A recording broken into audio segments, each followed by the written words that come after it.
Hello दोस्तों, मैं हूँ आपकी आरजे प्राची। मेरी वाणी पर मेरी शो टॉक विद हार्ट में आपका स्वागत है। तो चलिए करते हैं कुछ दिल की बात आरजे प्राची के साथ। आपने एक चीज़ अपनी ज़िंदगी में नोटिस की होगी कि अक्सर हम अपनी मंजिल के करीब पहुँचते पहुँचते राह में भटक जाते हैं। चलिए मैं आपको एक कहानी सुनाती हूँ। शायद इस कहानी के ज़रिए आप समझ पाए कि मैं क्या कहना चाहती हूँ। ये कहानी है एक मछुआरन की, जिसके 5 बच्चे थे। मछुआरन का पति नहीं था। वो अपने 5 बच्चों के साथ नदी के पास बसे एक गांव में रहती थी।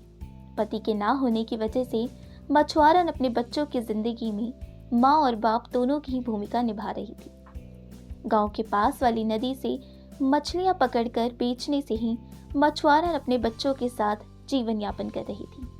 पर समय के साथ नदी के इस छोर पर मछलियां कम हो चुकी थी और अब मछुआरन की उम्र भी काफी ढल चुकी थी।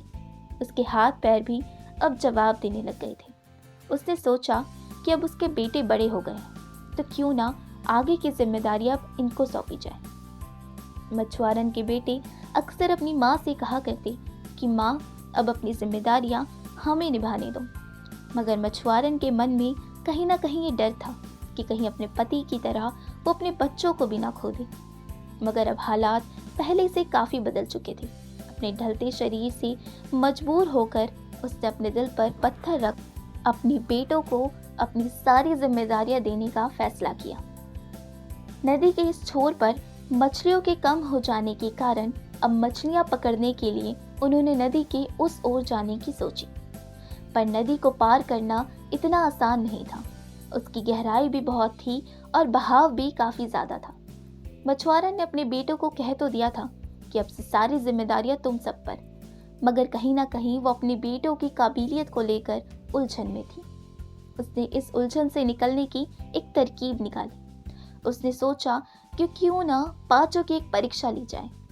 नदी के उस ओर जाने के लिए कोई पुल नहीं बना हुआ था, पर एक गिरा हुआ पेड़ जरूर था जिसके सहारे नदी को पार किया जा सकता था। मगर ये इतना आसान नहीं था। मछुआरन ने अगले दिन अपने 5 बेटों को बुलाया और एक एक कर उन्हें नदी पार करने को कहा। नदी पार करने के लिए सबसे पहले सबसे बड़ा बेटा आगे आया। नदी पार करते वक्त जब वह पेड़ के आखिरी हिस्से पे पहुंचा, तब पीछे से उसकी माँ ने उसे सावधान करते हुए कहा कि बेटा संभल कर, कोई जल्दी नहीं है। बेटे ने माँ की बात सुनी और फिर संभल कर पेड़ से उतर गया। अब बारी आई दूसरे बेटे की।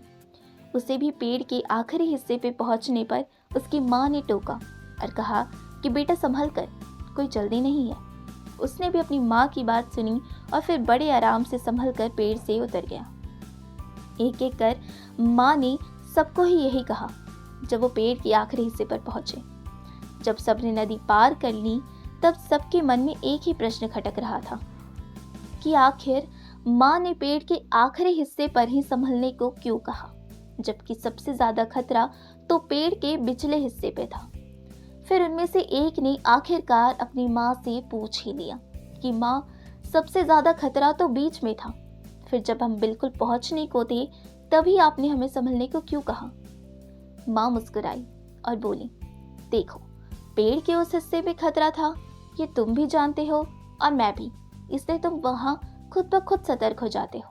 लेकिन हमारी सतर्कता और सावधानी तब छूट जाती है जब हम अपनी मंजिल के बेहद करीब पहुंच जाते। नजदीक पहुंचकर हमें लगता है कि बस हमने तो सब हासिल कर लिया है और अब हमें चिंता करने की कोई ज़रूरत ही नहीं है। लेकिन एक बात हमेशा याद रखना कि लगभग पहुंचने में और एक्चुअल में पहुंच जाने में बहुत फ़र्क होता है। इस बात को सुन उसके बेटों को एक बहुत बड़ी सीख मिली थी। हमने अक्सर लोगों को कहते हुए सुना होगा कि यार, सब कुछ ऑलमोस्ट हो चुका था, पता नहीं लास्ट मोमेंट पर आकर सब बिगड़ कैसे गया। ये जो लास्ट मोमेंट पर चीज़ें बिगड़ जाती है ना, इसका सिर्फ एक ही कारण है। दरअसल लास्ट मोमेंट पर आते आते हम चीज़ों को कैजुअली लेना स्टार्ट कर देते हैं। हमें लगता है कि ये तो बस हो ही गया, और जितनी सावधानी से हमने शुरुआत की होती है, आखिर तक आते आते कहीं ना कहीं हम अपना धैर्य खो देते हैं। पर याद रखिए, धैर्य खोना कई बार लक्ष्य खोने जैसा होता है। इसलिए हमें अपने लक्ष्य को पाने की राह में हर पड़ाव पर सतर्कता और सावधानी को एक जैसा रखना चाहिए। अगर हम ऐसा करते हैं तो हमें हमारी मंजिल तक पहुंचने से कोई नहीं रोक सकता। इसी के साथ मैं लेती हूँ आपसे इजाज़त। फिर मिलूंगी आपसे एक नई कहानी और सोच के साथ। तब तक के लिए सुनते रहें मेरी वाणी। धन्यवाद।